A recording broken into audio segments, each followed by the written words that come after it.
Okay, welcome to another exciting episode of Lates, the Complete Musician. Now, I know that at the end, great, I left you with a huge cliffhanger, and there's nothing I can do about that. It's just the way the book is written. But we finally do have Chapter 9. And this chapter is about predominant function and the phrase model. Did you have had little hints of what the predominant might be? And with the phrase model, perhaps you've never thought too much before this chapter about what that means.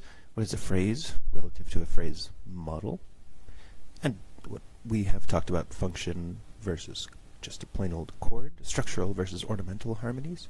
And basically now we learn a new structural harmony and how to put it together in the phrase model. And I play you some of the classical music that's in the book. I also play you some Kate Bush. And I think that might be it. That might be it for pop tunes. The predominant function and the phrase model.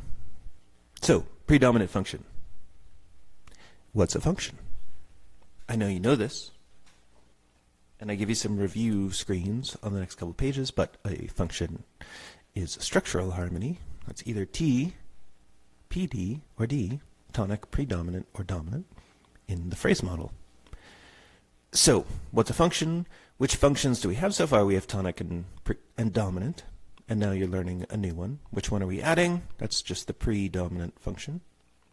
And how many will there be in all? That's it, just those three. Okay?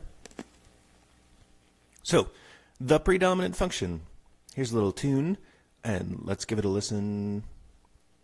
It's by Meyerbeer from the early 19th century. Living, I believe, in France.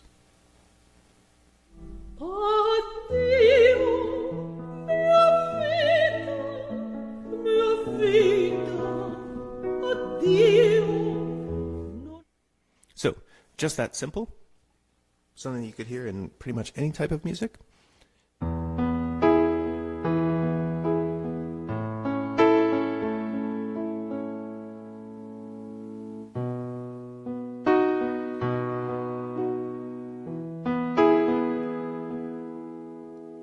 So one chord. So an E major chord, we're in E major. So that's one. An A major chord. A 5 chord, a B major chord. And then just back to 1 again. Oh, something to pay attention to maybe in the E chord. So if we look at the left or the right hand, in the E, to go to the A, the voices move as little as possible. Right? That middle voice is staying on the E, the other guys move by step. And then to go to the B chord, similarly, the voices are moving as little as possible. And then back to the E again. Ah, addio.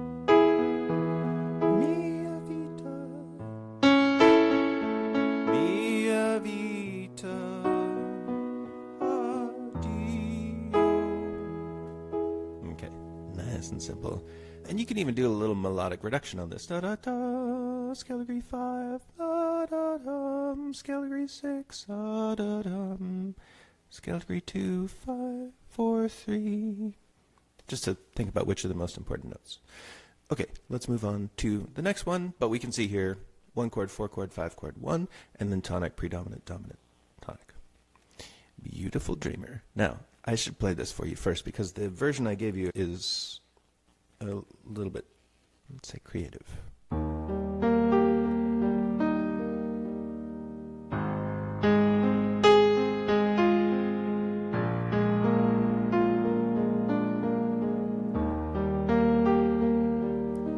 want to sing it with me?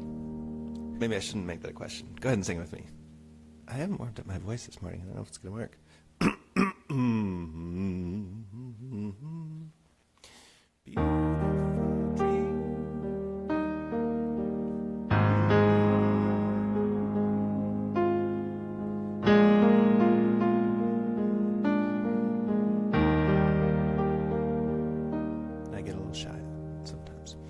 Okay, what chords do we have? It sounds really a lot the same as before. One chord in the bass, so scale degree 1, scale degree 4, scale degree 5, scale degree 1, but it's not exactly that. Those are the bass notes, but it's not 1 chord, 4 chord, 5 chord, 1 chord. It's 1, 2, 6, 5, 1. But otherwise everything's the same. We're in E flat now as opposed to E major, but otherwise it's the same. In the 1 chord,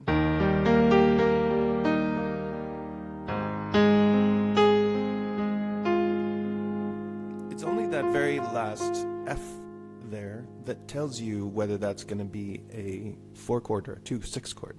Let me play that second measure as if it were a 4 chord. That's a note that doesn't work on my keyboard. And then here it is as if it were a 2, 6. So it's basically almost the same thing. And then 5.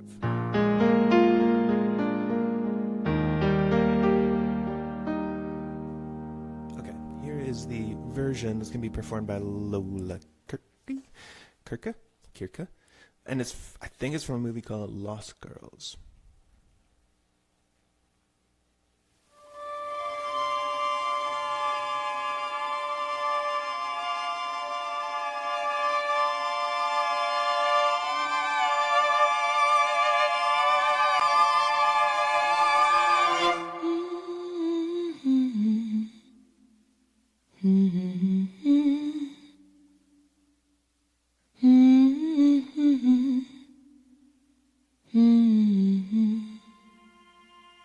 Beautiful dreamer, wake unto me.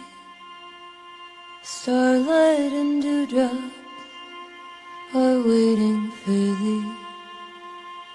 Sounds of the rude world heard in the day, lulled by the moonlight, have all passed away. Beautiful dreamer, queen of my song, list while I woo thee with soft melody. Gone are the cares of life's busy throng. Beautiful dreamer, awake unto me. Beautiful dreamer, awake unto me.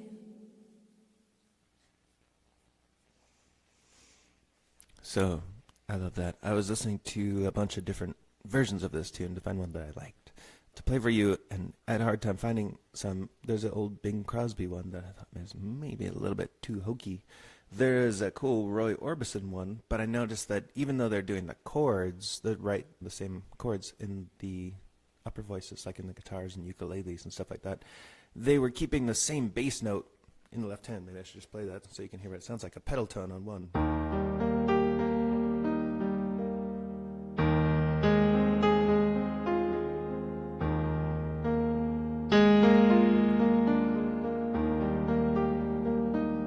Demonstration purposes, it wasn't all that great. And then I found that Lola Kirka one, and obviously the mood, the feeling is very different from what the original might have been.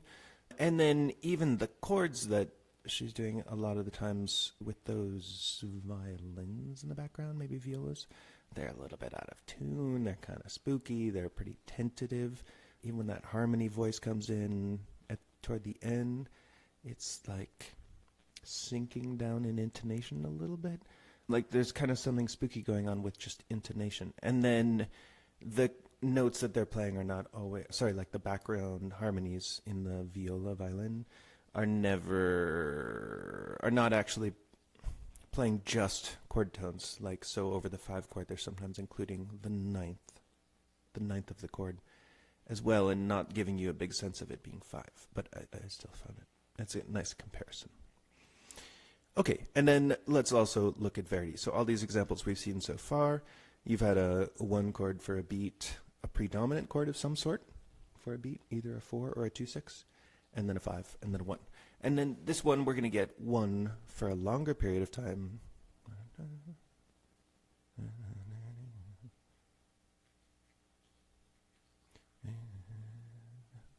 and then 4 for 2, and then 5 for 2, and then 1. So if we think of the 1 coming in here, actually, then we'll have 1 for 2 bars, 4 for 2 bars, 5 for 2 bars, and then a 1. So we could think of that as being sort of comparable to the last two in terms of how long each chord is. But it's definitely comparable in terms as just a 1 chord, 4 chord, 5 chord, and the 1 chord, the 7th is on the 5 chord, that doesn't matter. But what's going to be a big difference is we're in minor.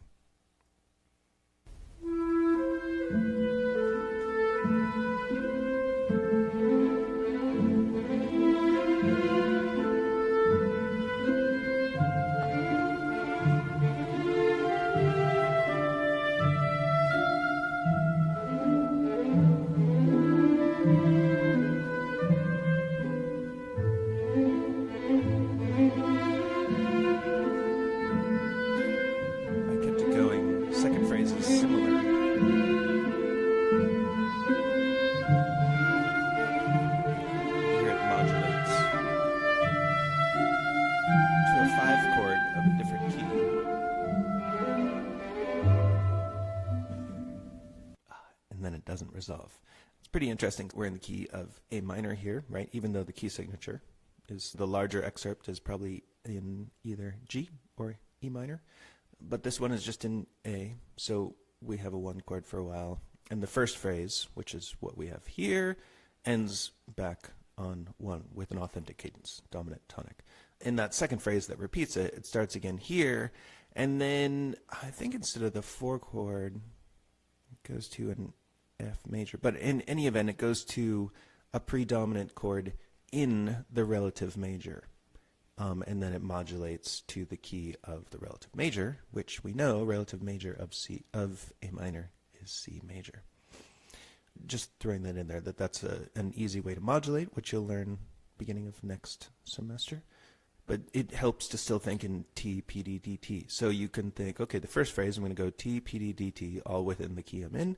Second phrase, repeat the same thing, but then when I get to this PD, sub in the PD from a different key, which still will sound fine in this key, and then go P, D, D, T, or just P, D, D in that other key. Okay, and you heard how different it can sound in minor.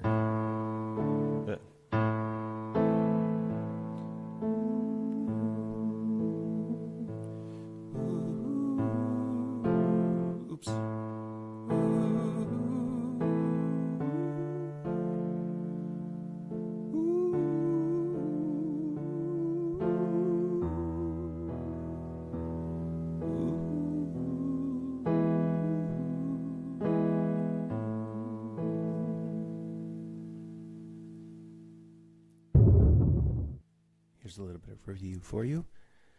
Chords, you remember those guys. Verses, it's going to be a fight. Function, let's see what happens. Oh, they fall from the sky.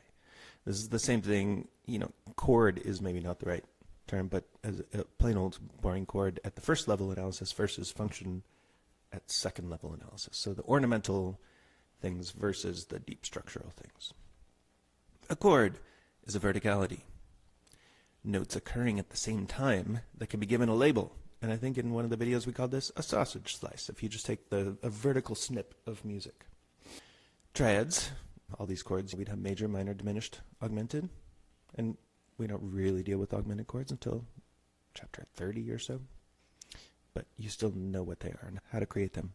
Seventh chords, major, major, major, minor, minor, minor, diminished, minor, which is also known as half diminished. And then diminished, diminished, which is known as fully diminished. Okay, and then a function might be a single chord, but it might be a whole set of chords that serve to expand or prolong the main chord of the set. So in all the examples we saw so far, we did have a single chord that was a single chord that was considered a function. There was just the tonic chord was just a 1 chord. The predominant chord was just a 4 chord. The dominant chord was a 5 chord, and then the whole tonic again. But at a next level, a next second level, or a third level, or whatever you want to call it, you could say those whole 4 chord phrases do expand a single chord like tonic. Typically these expanded prolonged chords are going to be tonic, predominant, and dominant, so T, P, D, and D. And, again, reminder, pictures from Leitz's book. Chord versus function, ornamental harmonies versus structural harmonies. Chords are prolongational. They're serving to prolong something else, whereas functions are progressional. If you go from T to PD to D, back to T again, you're creating a deep structural progression as opposed to just prolonging something else. An ornamental harmony has like a melodic function in the bass, like the bass might be just a chordal leap or it might be a neighbor, whereas a functional chord, a structural chord, will be the big dominant, the big tonic. Usually on weak beats versus strong beats, in inversion versus root position. Those things make the mere ornamental chords they make them weaker and they make these stronger. Contrapuntal progression. Yeah, labeled at the sort of 1.5 level as neighbors and chordal leaps, and these keep their Roman numerals in the second level analysis, or you just label them as T, PD, and D. Leitz is a little bit inconsistent about that in these early chapters. Okay, so let's look even closer at what a predominant is. So which chords function as predominants? We've seen that 4 and 2/6 can. Basically 4 chords in general, pretty much any inversion, but usually root position or first inversion. And then 2 chords, root position or first inversion. You might have it in a second inversion also.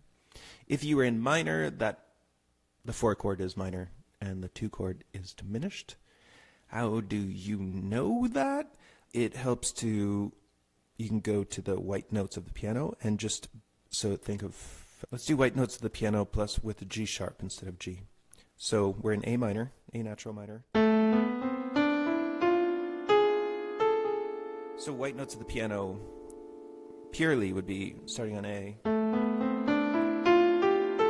but I'm raising the G to make it harmonic minor. Anyway, that's not important in this case, but if I just go spell a 2 chord, it's a B diminished. Right. If I spelled a 4 chord, D, F, A, all thinking in A minor. Versus white notes of the piano to do it in major, white notes of the piano from C up to C. If I spell a 2 chord, I get D, F, A, which is minor, and if I spell a 4 chord, F, A, C, which is major. Sorry, yes, 4 is major, 2 is minor. And if you're in a minor key, 4 is minor, 2 is diminished. Okay, do all 4 and 2 chords function as predominants? That's a good question. Why don't you see if you can figure this out? So we look at a piece of music. All the pieces of music we looked at in this presentation so far, every time we had a 4 chord or a 2 chord, it was a 2/6, but when we had a 4 or a 2/6, we did label it as predominant below the music. Oh, I just gave you the answer. But does every single 4 chord in a piece of music, is that going to function as a predominant? Does every single 2 chord function as a predominant? Answer is no. So, in the same way that not every 1 chord is the structural tonic of a phrase, and not every 5 chord is the structural dominant of a phrase, you can say the same thing about predominant chords. Not every 4 chord or 2 chord is the structural predominant of a phrase, right? It could be ornamental harmony as opposed to a structural function. And I think I have a little bit more of an example of that on the next screen. So is the predominant always before the dominant? It's called predominant, so that's a good sign. Do you want to guess?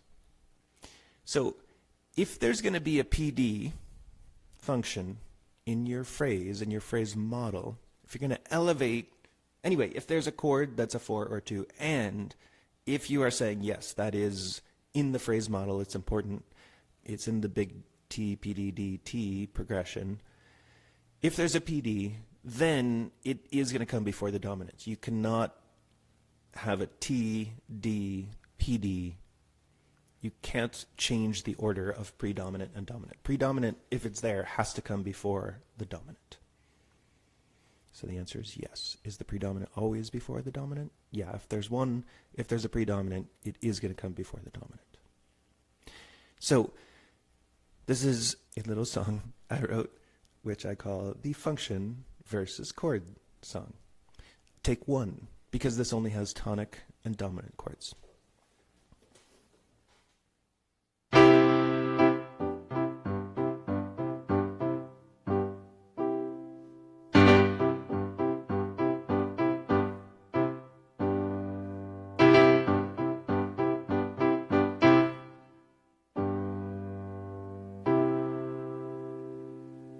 Thank you. Thank you very much. You probably can't see, but I'm wearing a tuxedo. I changed since when I started the video. That is my flashy performance piece called Function versus Chord. Now, why do I call this Function versus Chord? Let's drop in some Roman numerals. First phrase, it's a question. We're going to put little question marks about whether this is a phrasal end. For now, let's just say, oh yeah, maybe that's the end of a phrase, that's the end of a phrase, and that's the end of a phrase. Eventually, we'll reduce it so it's all just one thing. But for now,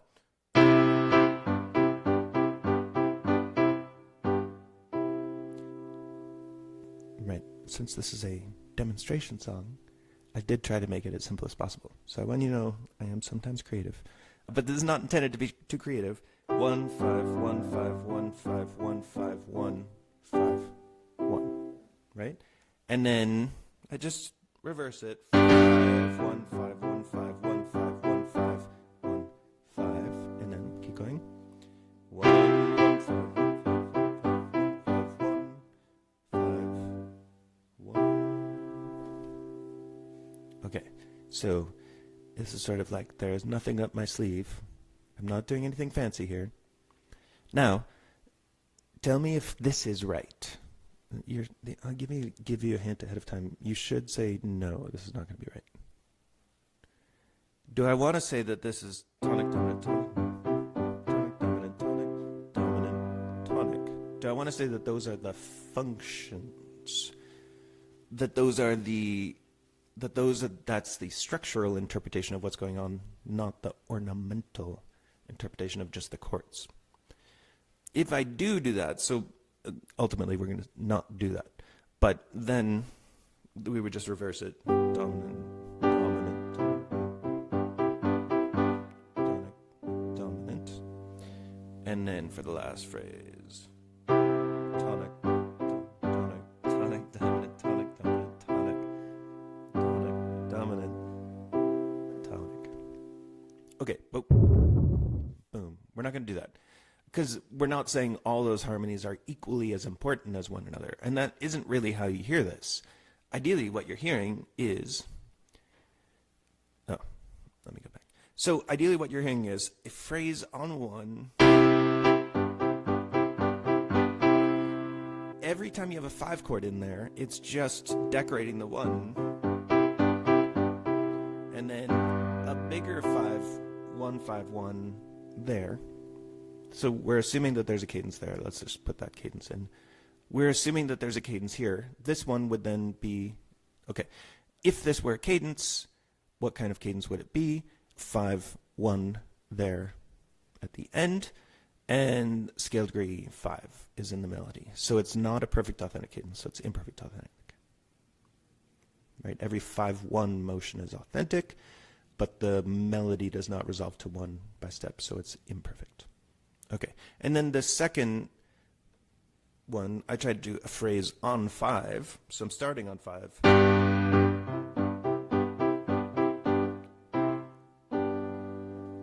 All the 1s in here are on weak beats, right? I'm probably even playing them a little bit more quietly than the strong 5s. And then here, this 1 is longer, but it's still weaker, like on a weaker beat than the 5s. It's probably playing it softer.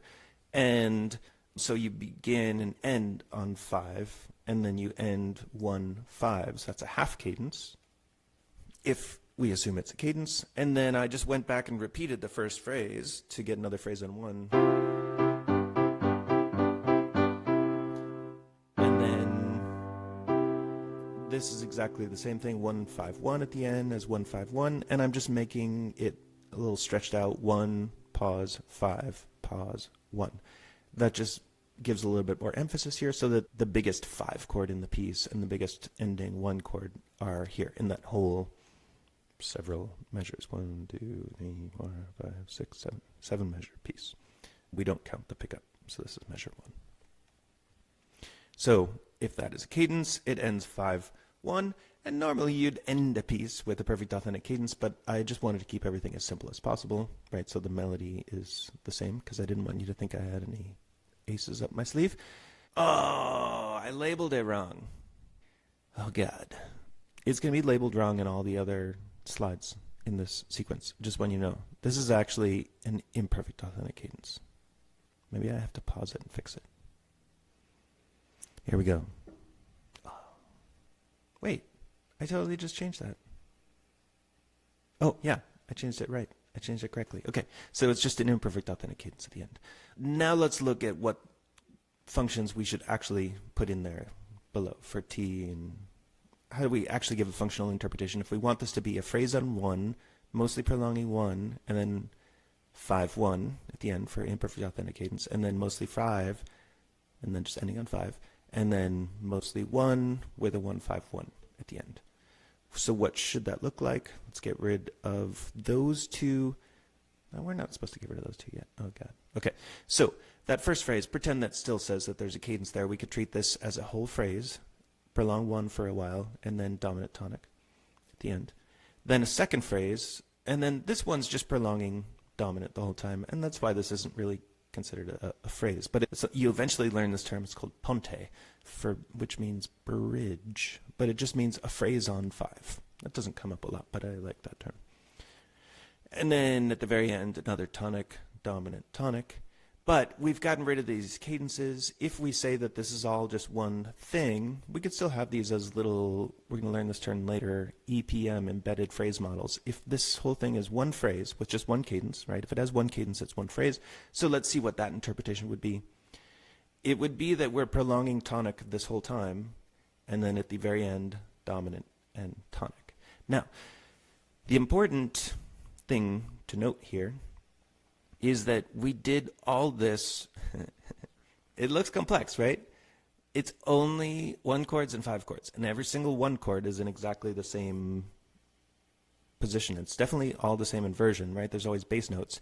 I was tempted at the end to bring this low C down, and I'm sure I was tempted to make this melody resolve in a different place, but every single C chord is exactly the same in this piece, and every single G chord is exactly the same. The only thing that's different is the order they come in and how much duration they have.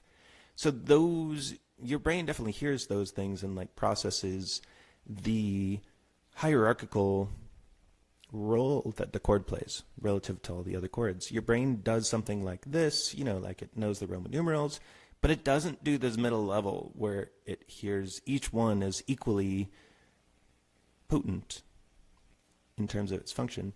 Instead, it here's a kind of prolongation of a C, G, C, G, C, which prolongs C, and then a bigger G, bigger C, right? And then here's this is a prolongation of all the G chords, and then here's this is prolongation of C with a bigger D and bigger T. And then you hear the whole thing. Maybe play the whole thing one more time.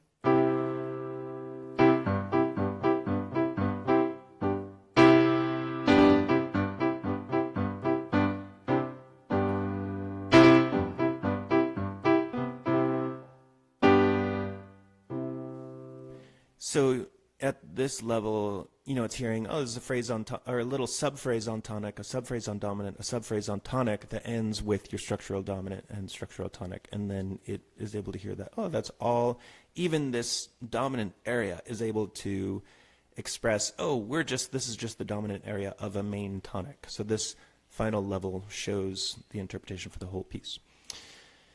Okay, that is a demonstration of function versus chord, or structural chord versus ornamental. So now we're going to add in, we're taking this whole thing, I just reduced out that little level of cross out, that guy. Okay, so now this is called take 2 of the same song, and we're going to add the predominant chord. So just right in here, I'm going to add a chord. Let's see, I added this first one. I'm not going to play the whole thing again. I'll just play the final phrase.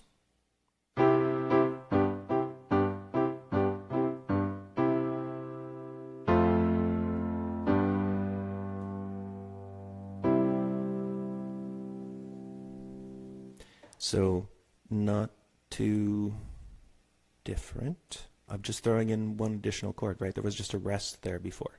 So let's look at what it is. The notes are F, A, C, F. So F major chord. It's a 4 chord, key of C.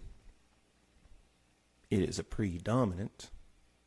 And then, even though it's just like one little chord, since it's at the end here right next to the structural dominant, a predominant coming right before the structural dominant, we're going to assume this is the structural predominant as well. So that's what we can call this like an intermediate level, and this is the second level analysis, the official second level analysis, if we assume that this is all one phrase. Let's try it with oh, yes, one more thing. So I'll play the last 2 bars.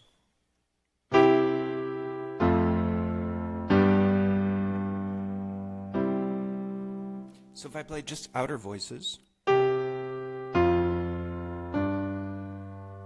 they're in contrary motion.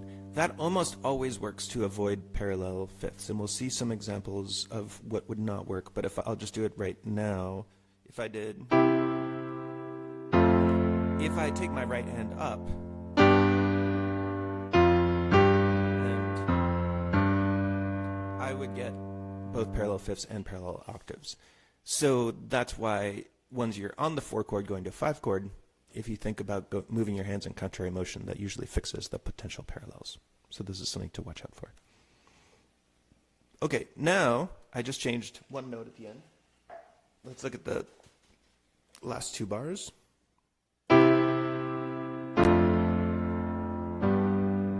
That sounds almost identical. Here's what it was before.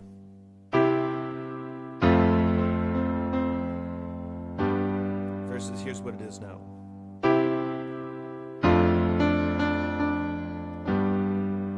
Right, so the difference is this D here as opposed to where it was a C before. But now that this is a D and there's no C here, this is not an F chord anymore.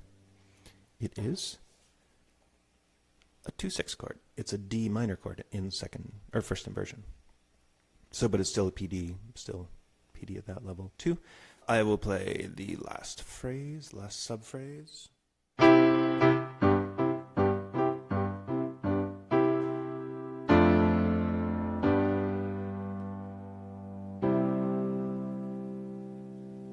Okay, so you're also allowed to do that. That's why you see that 2, 6, and 4 function in almost identical ways. Sometimes you really can't tell which one it is, whether it's 4 or 2, 6. I'm still doing the whole contrary motion thing. It's still important. I was going to say it's less important for the 2 going to 5, which is true. You wouldn't get parallel fifths, but you would still get parallel octaves if I went.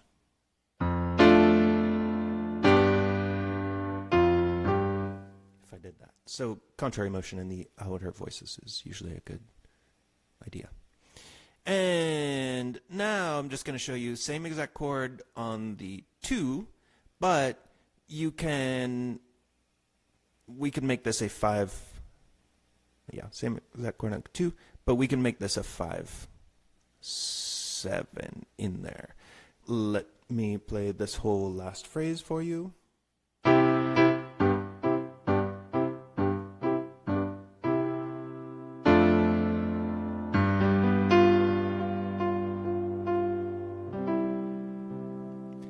Go ahead and do it one more time. Notice that, so the 7th of the 5 chord, we're preparing it in the previous chord. The F of the D minor chord is I'm just putting it in that, instead of having to move it down as I was doing before to a D, I'm allowing it to continue as the 7th of the G chord, and then that F as the 7th has to resolve down, which it does there. In the very next chapter, we start to learn about suspensions, and you may know about them a little bit so far, but in the same way that we talk about with sevenths, you often want to prepare them. Like, you don't want to, you can, but you don't necessarily want to just jump into this note, the 7th, which is a dissonance. So if you can grab this note early from the previous chord as a consonance, then you prepare it. So we can think of this as preparation, suspension, and then resolution. The 7th always resolves down by step. So last phrase one more time.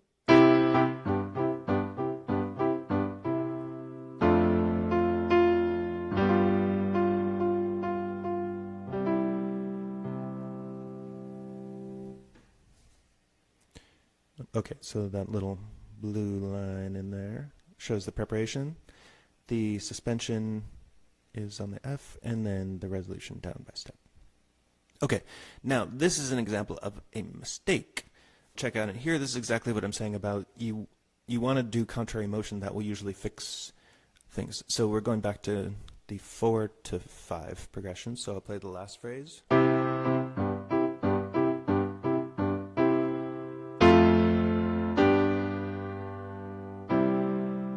if I play just the 4 chord, I'm going to arpeggiate. Right? That sounds like popular music, which is fine. Popular music is allowed to exist. I like it too. But in popular music, you really don't worry about your voice leading, so it's fine to have parallel fifths and octaves.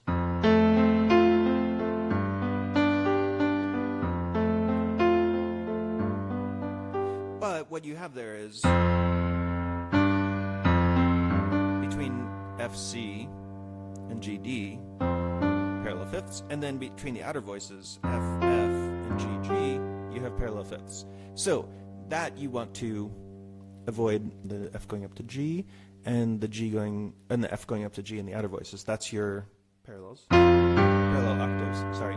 And then you have also, since F is going up to G, you have the C going up to D. Anyway, if you use contrary motion, you will avoid those errors. Okay, so the predominant function, you might not know this, but yes, the predominant can be expanded. In this chapter, we're just looking at 2 ways of doing it, the chordal leap and something that's kind of like a chordal leap, which is going between 2 and 4, which is called a 4-2 complex. So the chordal leap between 2 and 2-6, or you could do between 4 and 4-6, but we only have an example in this chapter of going between 2 and 2-6. This is a little bit of Beethoven for you.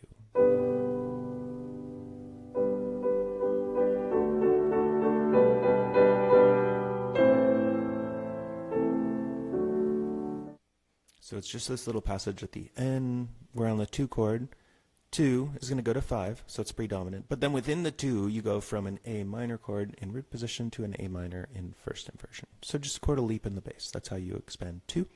Just want to point out one thing. We're in G major. 1 chord, 5 chord, 1 6 chord. So that's one of our arpeggiations that it doesn't usually jump out. The other one was 1 4 6 1 6, but basically you're going between 1 and 1 6, a chordal leap, right, by leaping down twice in the bass. When he calls that an arpeggiation, this one actually does arpeggiate the 1 chord, G, D, B. So.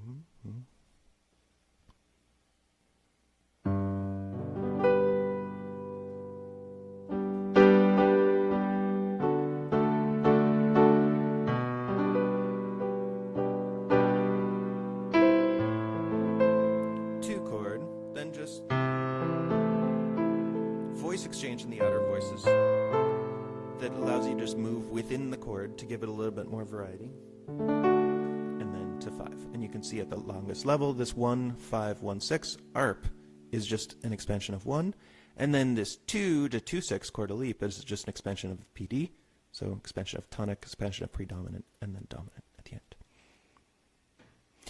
So the 4-2 complex is the other possibility. You're basically just taking one of the predominant chords, like the 4, and substituting in the 2. So it's important to note that 4 can go to 2, but 2 doesn't go to 4. It's only in popular music that 2 goes to 4. And I can't say I know exactly why that is. It has something to do with the fact that 4 is considered less close to 5. Like 2 is very close to being on its way to 5, whereas 4 is less close. So it's considered a retrogression to go from 2 back to 4. But 4 can progress forward to 2. Yeah, maybe I'll do in that same key. So here's a 4 chord, C, going to 2, and then going to 5. But if I do the opposite, a 1 chord, a 2 chord, going to 4, you can hear that sounds like pop music. It doesn't sound like classical for whatever reason. 2 going to 4, and then to 5. It doesn't work. So try to remember this rule. 4 can go to 2, but 2 should not go to 4. Okay. You can also simply go from 4 to 2-6, and the important thing there is that only the bass stays the same in a 4 chord, so in that same key I was just in, 1, 4, and to go to 2-6, I'm just changing one note up here. Okay, and then I could just go to 5. So it's not a huge deal to go from 4 to 2/6. Only one voice in the one upper voice moves. And what's important about this is that it smooths out the voice leading between 4 and 5. So those parallel fifths I was showing you in my little composition, you get to avoid those when you use the 4/2 complex, 4 going to 2/6. So here's an example, and we're going to show you how it works in a Mozart piece, we meaning me and Lates. So I'll put us on the key of D. And then in this little part, if I have G, D, I'm on a 4 chord. I'm Mozart, I'm on a 4 chord in measure 5, and I want to go to an A chord, 5. I can't just do that. So it's actually very easy if I go, I'm on 4, and then I move this D up to an E early, and that becomes, so the interval above the bass is a 5th going to a 6th. This moment in time, E, G, and assume there's a B in there, would be a 2/6 chord. So 4 chord, 2/6, 5. That gets rid of my problem with parallels. Okay, so let's hear how Mozart uses it in Symphony number 35.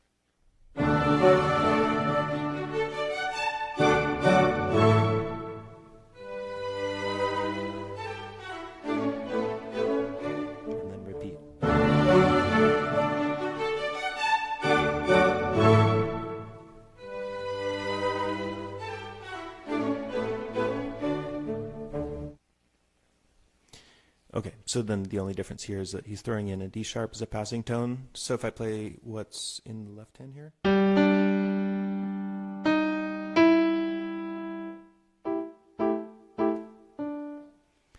If I just get rid of the D sharp,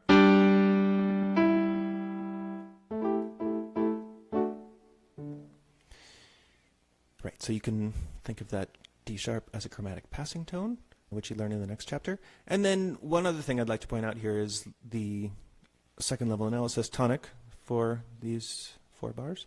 And then 2 bars of predominant, you're going between the 4 chord and the 2 chord. This is a 4 in root position, the 2 in first inversion, so 4 going to 2/6. Notice he writes this little 5 going to 6 thing. He's showing you the, 5 going to 5, that's parallel fifths. 5 going to 6 here. You know, this is like a 5/3 chord going to a 6/3 chord, so he's not showing you the 3. But you don't even have to write in the Roman numeral, so Sonine Slates doesn't do that. He writes this 5 going to 6. So a 4 chord with 5 going to 6. But I guess every time you see that, you should assume it's a 4 in 5/3 inversion and a 2 in 6/3. Anyway, this is the whole predominant area. So the thing I wanted to show you about this tonic for a while, then predominant, dominant, tonic, as we would expect. But this chord in here, he doesn't even label it, but what is it? It's an A, E, A, C sharp. It's a C sharp chord. So it's a 5 chord. If he were going to do a proper first level analysis, he would have put in 5, a Roman numeral here, but this would still be a 5 that prolongs tonic. We're eventually going to call it a back-relating dominant. It's just saying, it's just the 5 of this one, but it's not the big structural dominant of the piece. That's just a reminder that a 5 chord could be functioning to expand a tonic region as opposed to being the big old 5. Not that there's anything wrong with being old or a 5. I myself am one of those things. Okay, the phrase model. What's a phrase model? What's a phrase? We know that a phrase is something that ends in a cadence, and we know that the cadences are, oh, by the way, which cadences end phrases? A half cadence, imperfect authentic cadence, and perfect authentic cadence. So the phrase model is the same thing as a phrase. The phrase model is the progression of harmonic functions across the phrase at the second level. Right? So the classic version is going to be T, PD, D, and T in that order. Is the phrase model always going to be the same? The answer is no. There are a few variants, but don't get too excited because there's really only a few. Let's look at some variants. There are only 3 possible functions in the phrase model, T, P, D, and D. can't throw in other things like X and a zebra and a mouse and a cloud. It's just T, P, D, and D. Now, phrase model is always going to begin with T. Okay. The phrase model is always going to end with either D, which would be a half cadence, or D and then T, which would be an authentic cadence. You can, if you want to, have a predominant chord before the dominant, but there doesn't have to be a PD before the D. So this gives you 4 possibilities altogether. You can have T, PD, DT, which is the classic. You could have T, DT, right, because we're just getting rid of the predominant. You don't have to have a predominant there. You can have T, PD, D, which would mean you'd end on a half cadence with a predominant, meaning like you end on a half cadence on the dominant, but of course there is a predominant in that phrase, or you could just not have a predominant in the phrase, so tonic and then you end on the dominant. Those are 4 possibilities. So, and you can abbreviate it as follows. Tonic, you might have a predominant, you might not, and then dominant, and then you might have a tonic at the end, you might not. And this is just reiterating that these first 2 end in an authentic cadence, because it's D going to T. It might be perfect authentic or imperfect authentic. These latter 2 end in a half cadence, because they don't have a tonic at the end, they end on the dominant. And then the difference, the reason there's 2 in each case is that one of them has the predominant and one of them doesn't have the predominant. I think you guys remember our good friend, the Phrygian half cadence, but just in case you don't, let's give a little listen on the right here, or left. We're in G minor. We have a 4/6 chord going to 5. So it's just a half cadence when we're looking at a chart, like charts on the previous screens when we're talking about what kind of cadence can end a phrase. Yes, a Phrygian half cadence is a half cadence. You don't even have to label it Phrygian. You could just label HC. I kind of like labeling it Phrygian just because you pointed out it's one of the more, it's the only special kind of half cadence there is other than just plain old half cadence. So it's nice to label it. You don't have to, though. It's just a half cadence. It functions the way any other half cadence would function.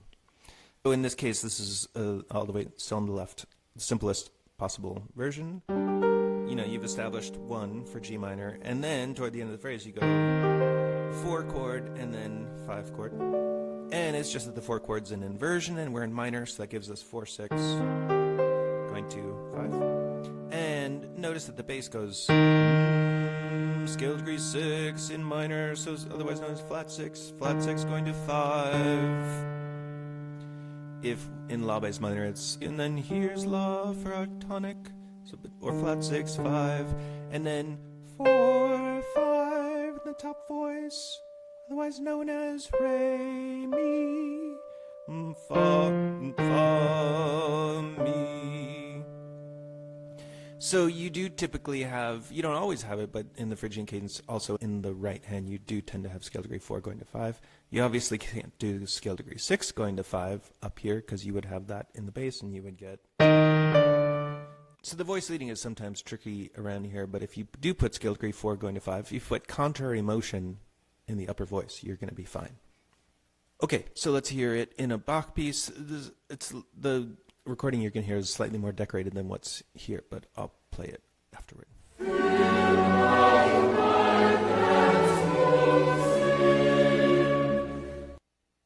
That's all we got.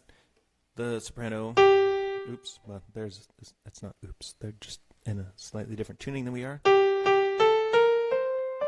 That's what the soprano's doing, and in the bass, Bach goes...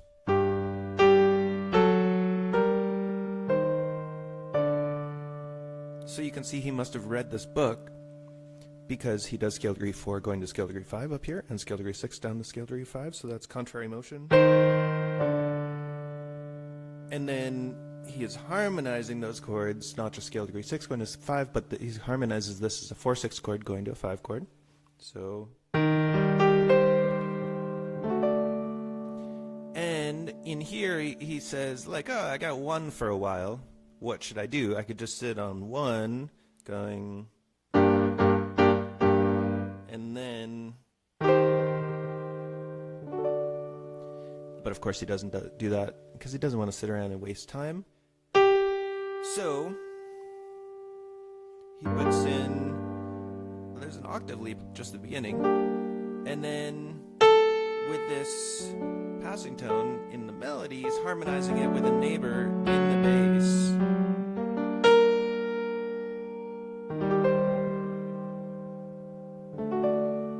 I'm going to play just the outer voices. So he knows ahead of time that his melody is... We know this because it's like a chorale tune. He's setting it. It exists before him. Okay. And the whole thing, I'll go ahead and play it one more time.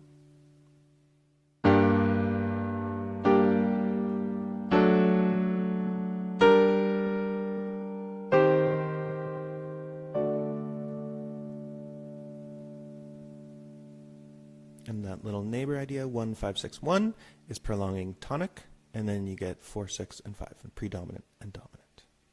Okay, part writing, 2 chord in both major when the 2 is minor, and then minor key when the 2 is diminished, and then here he's got it also in first inversion.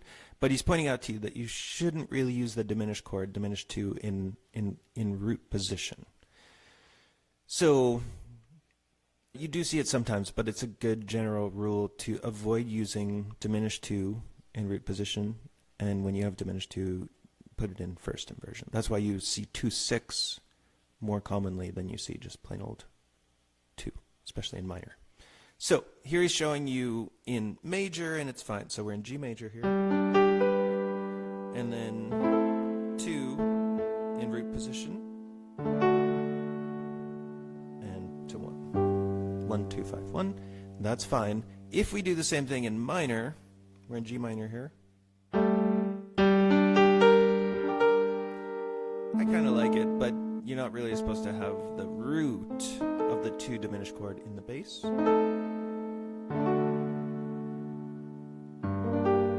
It sounds better if you put the 3rd of the 2 diminished chord in the bass when you're in minor. So let's hear the last example.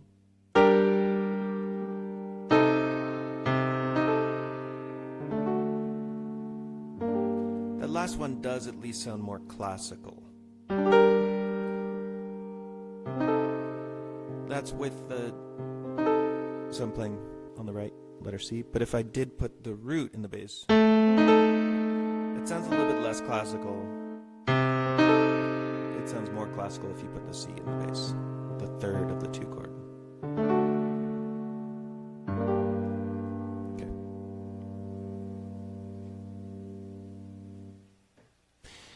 Let's see if Haydn does it right.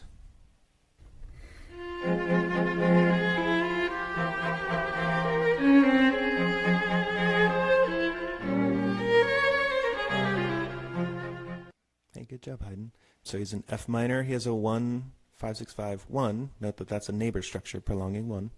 Then predominant, dominant, tonic. So his predominant, he has a 2 diminished chord because he's in minor. So it's a G diminished, but he's putting the B flat in the bass. So that's the 3rd of the 2 diminished chord. So good job. Okay, predominant part writing summary. I don't think I'm going to go through... I probably should go through all these. I'm not going to go through them all because we talked about most of these things. Here you've got contrary motion in the outer voices. Contrary motion. Contrary motion. This is a Phrygian. No, we should just do it. Okay, so from the beginning. We're in C, F chord going to G chord. You've got contrary motion in the outer voices, which makes the 4 going to 5 perfectly fine. Same in just a different right hand position. That parallel motion almost always fixes issues. In letter C, you have a Phrygian cadence. We're now in C minor. You still have contrary motion in the outer voices. Note this thing about the doubling of the C. It's perfectly all right. Like basically both alto and tenor are on this C, and so you show 2 voices there. And just notice that one of them is going to go up. One C goes up to D. The other C goes down to B. And then that's how you write if 2 people are on the same voice. It's a perfectly fine thing to do. Then in letter D, we're back in C major, and we have 2 going to 5. 2 is in 5. The 2 is in root position, and that's fine because we're in a major key. But we could also do 2/6, and still note the contrary motion in the outer voices. always a good idea. But, okay, now we get to letter F, and this is a problem. So we're in C minor, and we have... So it's only a problem in Western classical music, but you don't want to go from scale degree 6 in minor to scale degree 7, raised 7 in minor. So it's like, that's what we have in our harmonic minor scale.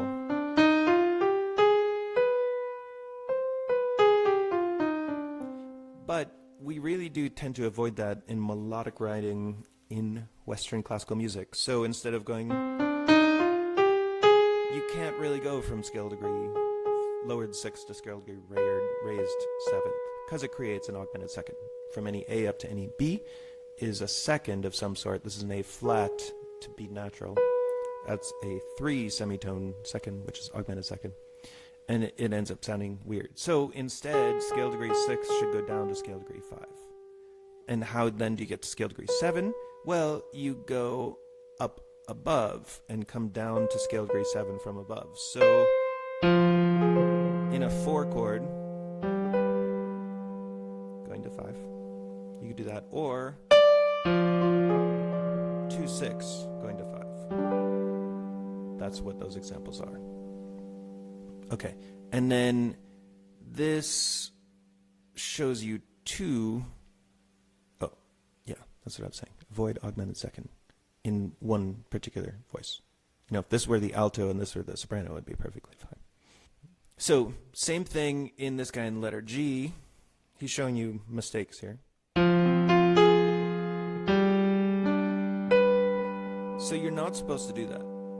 If you have, like, if you're making Eastern European sounding like folk music or even classical music in like an Eastern European sounding way or Middle Eastern way, then that is a normal sound.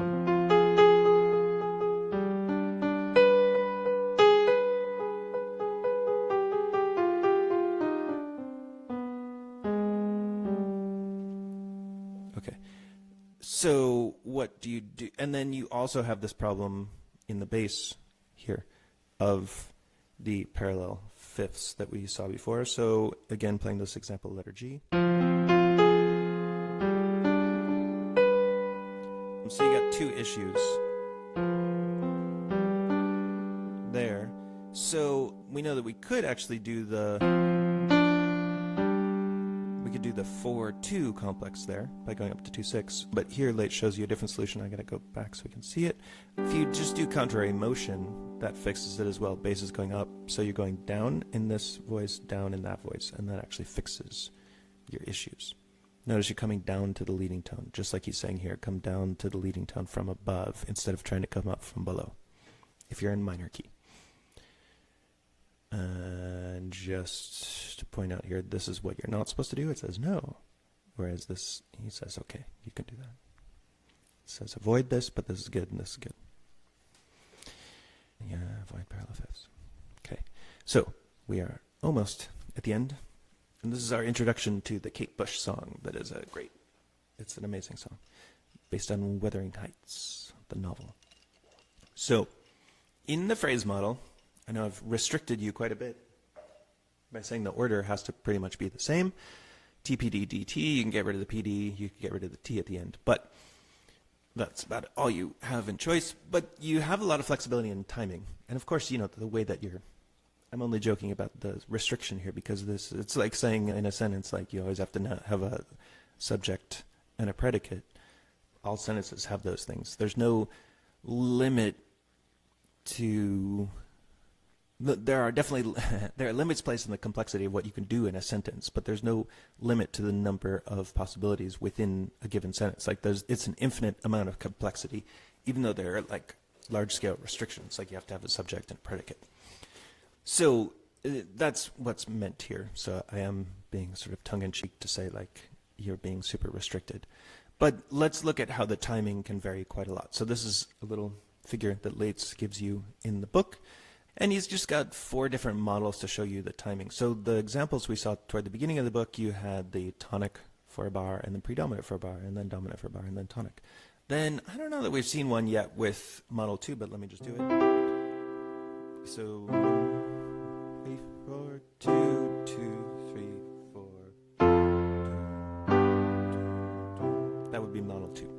Here'd be model 3. 1, 2, 3, 4. 1, 2, 3, 4, 1. So that's something that's going to allow you to end on dominant in the downbeat of the last bar, and that's a half cadence.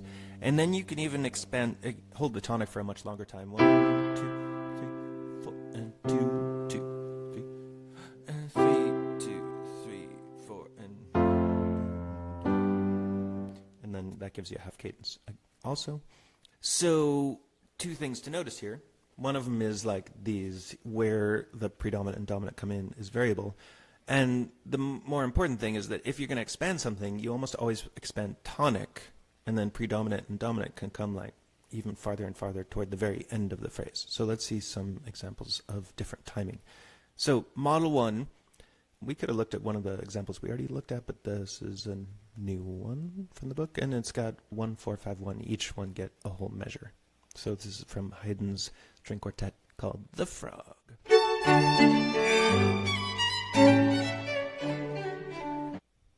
I love it. Definitely sounds like a frog. Like if you're the cello player, you probably wouldn't even need to read the music. You just go, and so 1 chord, 4 chord, 5 chord, 1. That's easy. Everybody else might have to read the music. Okay, moving on.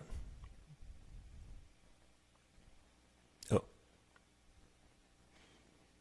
Haydn did it good again. He just keeps getting it right. Good job, Haydn. Okay, this one is sort of the other extreme where you have tonic for a really long time and then predominant and dominant come only at the very end.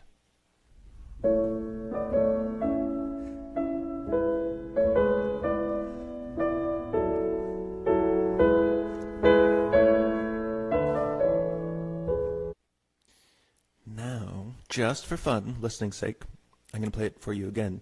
That's the first phrase. So at the very end here, you get 1 for a long time all the way up into the final bar, and then 2, 5, or 2, 6, 5.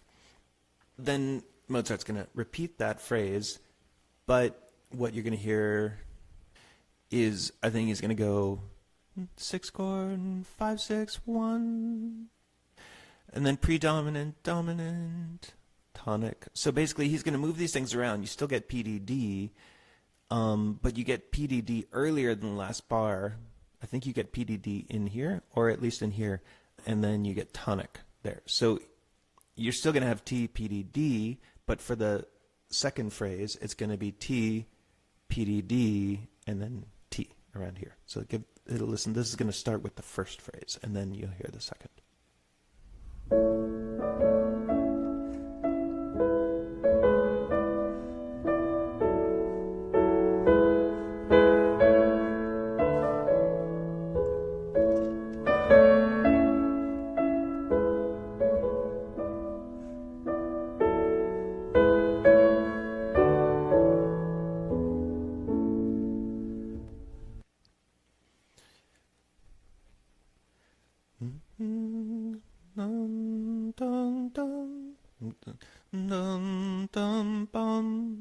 Predominant, dominant, tonic. So that's what happens. He just takes PD and D and scooches it over here, and then you get tonic around here.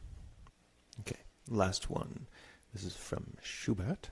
Well, let's see if you can figure out what's going on here.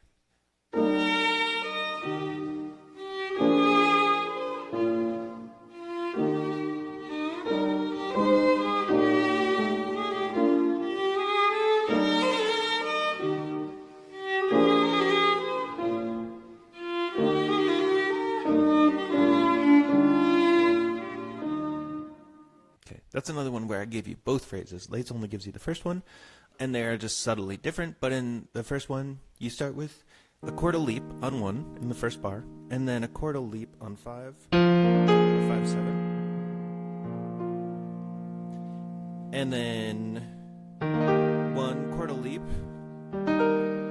4, so a little predominant chord right at the end of bar 3, and then in measure 5. Just a 5 chord, that's a neighbor tone. We'll eventually call this a cadential 6/4. That's resolving here, but everything resolves there on 5. So 1, 4, 2.5 bars, or 2 3/4 bars, and then a little tiny predominant, and then dominant. In the second phrase, though, now I can't remember. I don't remember. So let's give it a listen. But I think what happens is you get the predominant. I think you get predominant. I think maybe you get predominant here, then dominant here, and then tonic, which also has some suspensions in it.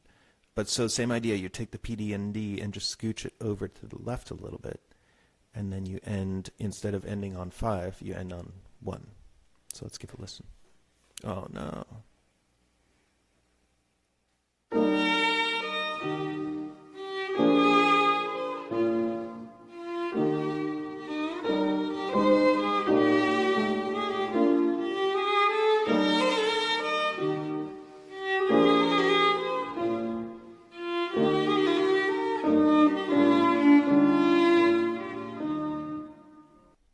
That's right. So 1, 4, 5, 1. Okay. So another way of thinking about this is, if you can write 4 bars, you can easily write 8 bars. 4 bars, you end it on half cadence.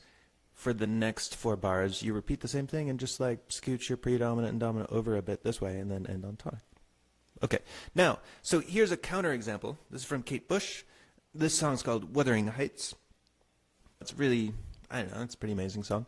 Yeah, so this is going to be more complex than, I guess it's more complex than anything we've seen in this so far. But the point is not the complexity. At least in the chorus, it's simple enough that you're able to understand it.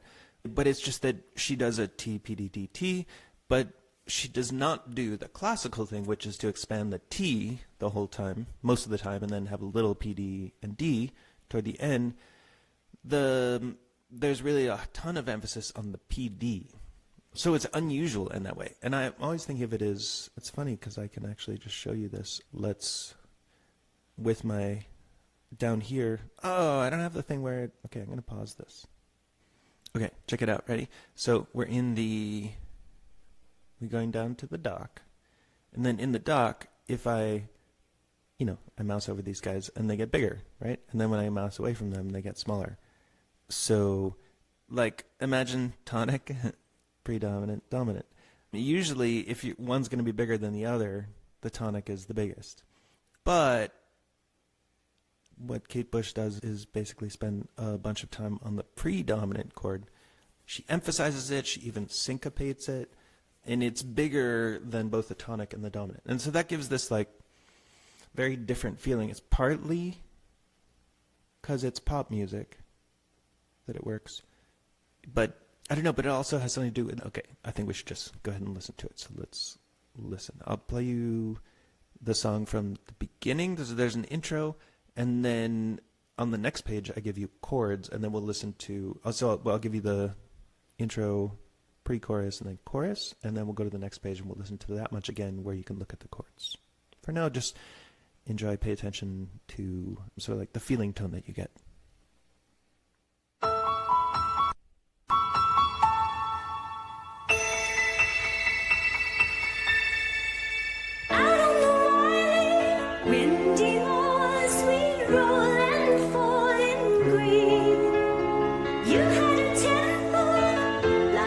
How could you leave me when I needed to possess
So, verse. Oh yeah, but she starts up here. It's just an A chord. That's like the intro, and then ooh, it gets dark. F. Okay, so those are strange chords. A major, F major. Like there's no key that has both those chords in it. But you can think of this as A major, key of A major. This would be a flat 6. You'll get there next year in mixture, and then a 5 chord in A, and then the C sharp major chord. You could think of it as major 3. You could think of it as D flat major, which doesn't make sense in A, but later in the piece that is a key that we go into. So anyway, just kind of weird there, and then repeats.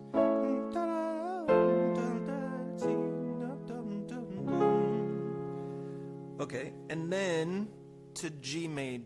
So I'm going to start thinking of that instead of G sharp. It's G sharp relative to the C sharp. But we'll start thinking of it as A flat, because now we're going to go starting to modulate ultimately to D flat for the chorus. But we got some other chords first to deal with. E flat minor going to F major. So I said we're going to D flat, but we're on our way there, but this doesn't make sense yet in D flat. So tell me, think of what key this could work in. What key could you be in if you have E flat minor going to F major? There's only one key that it could work in. That's what she's singing. To lose the fight.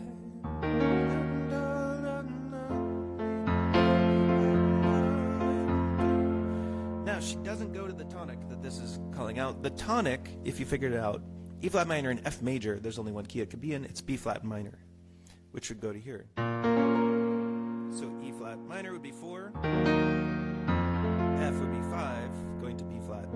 But she doesn't do that. Interestingly, in the bridge, she does go to B flat. But for now, E flat minor going to F, and then she goes up into G flat, which is like a deceptive cadence if you were in B flat. Going to 6. A flat, and then D flat. So come, let me into your window. Ignore this F sharp thing at the end, because that's just like if you're going to go back to A again, you have to make sense of this chord. But so ignore it. This chorus all does make sense in one key, which is D flat. So we start on G flat, E flat minor, A flat, D flat, G flat.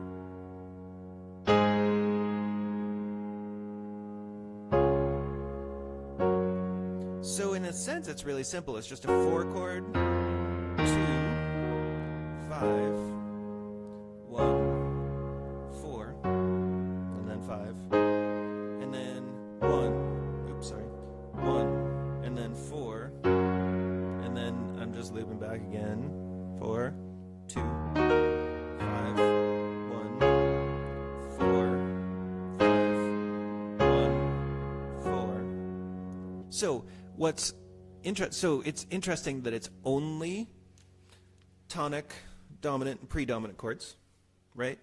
It's always going in the correct order: predominant, dominant, tonic, predominant, dominant, tonic, predominant, dominant, tonic. So it's going in the correct order. The fact that it's a loop is kind of interesting, but that's not special. Like plenty of songs are loops like that. So what is really interesting about this is, oh, one more thing that's also standard is to go from 4 to 2. That's perfectly fine. 4, 2, 5. And it really, it's almost like the bassist decided that. Like maybe Kate, when she wrote it, 4 chord going to 5 chord going to 1. And the bassist is like, hey, can I walk down here to 2 while you're still on the 4 chord? And that just makes it a 2 or a 2-7. And she's like, yeah, sure, do that. And then, right? So this thing doesn't make all that much difference. But what's interesting is the protractedness of it. You like how much emphasis is placed on the predominant. So predominant comes, at the beginning of the bar, and it's for 2 beats. and then 1 beat of tonic, but then predominant for 3 beats, right? So there's like a syncopation coming earlier of it.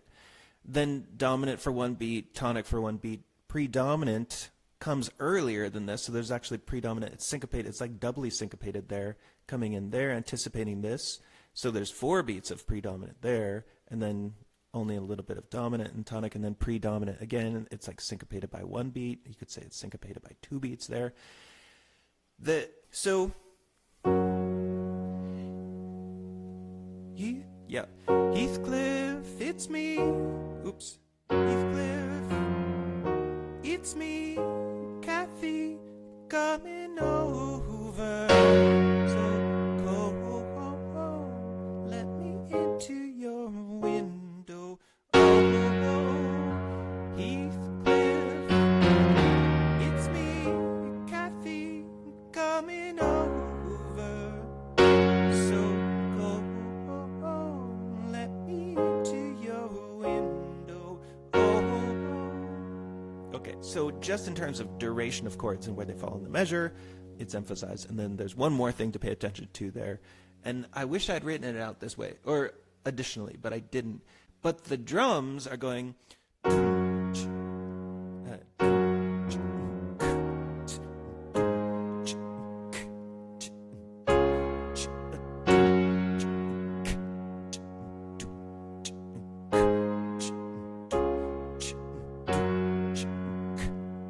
I don't know if you can hear that, but what I'm doing is bass, snare, bass, snare, bass, bass, snare, bass, snare, bass, bass, snare. So they're giving this a 1. Every time you hear the predominant chord, they're resetting it as 1. So that's definitely increasing the syncopation, so much so that it almost like resets the whole grid that you're hearing. So I think we should give it a listen again from the beginning. I promise I won't play the whole thing this time, just up to the first chorus, but pay attention to sort of the way in which predominant is given more emphasis, and then see if you can hear those drums as well. Oh, I made some notes. What key is each section in? We talked about that. That's B flat minor. This is D flat. Are there predominants in each section? This one, probably not. Oops. This one, yes. 2 going to 5, or sorry, 4 going to 5 in B flat minor, and then 4 and 2 going to 5. What are the durations of the predominance relative to the tonics and the dominants? So we talked about that specifically in here. Here they're equal.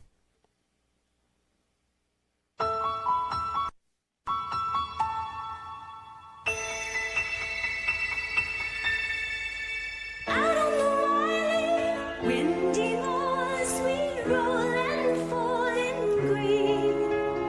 You had a temper like my jealousy, too hard, too greedy. How could you leave me when I needed to possess you? I hated you, I loved you too. Bad dreams in the night, it told me I was going to lose the fight. Leave me high in my wuthering, wuthering, wuthering heights. It's clear, it's me, Kathy, I've come home. I'm so cold, let me in your window. It's clear, it's me, Kathy, I've come home. I'm so cold, let me in your window. Oh, it gets dark, it gets lonely on the other side. All right, but I'm going to have to end it now to follow my promise. Thanks for listening and enjoying. If you didn't enjoy it, probably be a good idea to go back and watch it again from the beginning. And maybe, slow it down at times, rewind, keep going back until you feel like all the joy in your heart that predominant chords and the phrase model can give.